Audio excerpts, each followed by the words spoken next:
Why is it important that people give a piece of their earnings to people in need every month?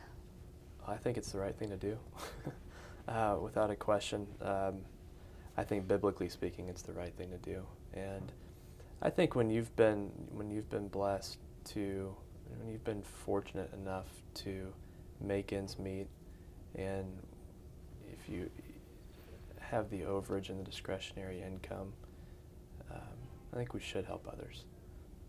So the importance, again, I just think biblically it's the right thing to do. It's very clear in scriptures you give money away.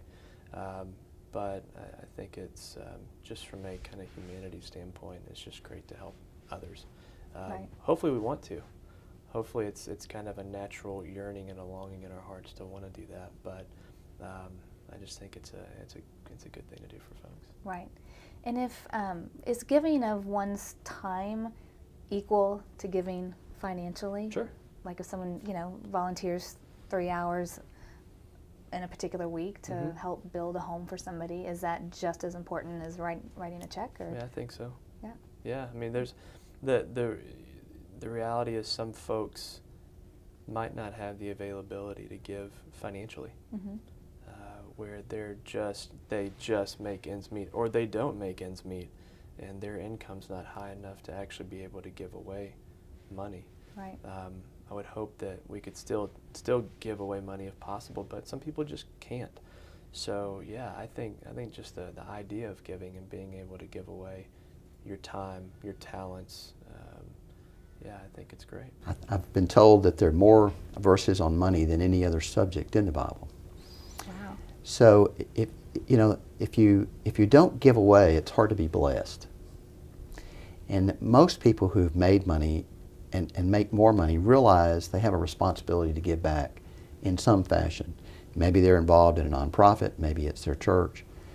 But the problem with people who don't make a lot of money is they can't build houses, they can't support needy families, they can't do all the kind of non-profit things that people who make money can do.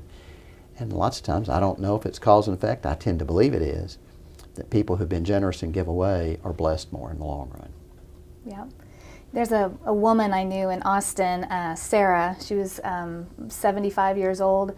She lived on about $800 a month. Her rent alone was like $725. So her disposal, and she had a special needs son she had to take care of on top of that.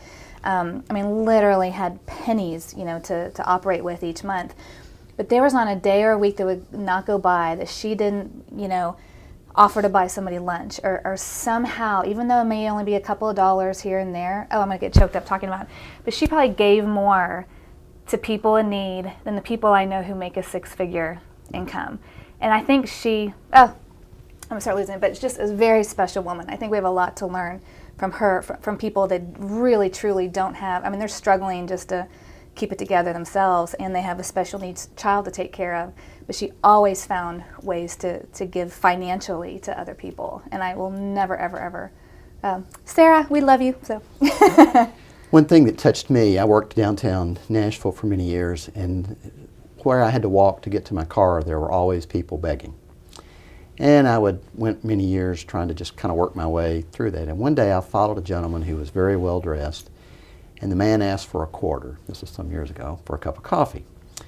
And the guy didn't give him a quarter, he gave him a $5 bill. And he didn't give him a lecture or anything else. And I thought, that's the guy I want to be, that I don't preach to them or anything else. I give more than they're asking me. Yeah. And I do it with a good spirit. Yeah. And so that's influenced me for all these years. Yeah.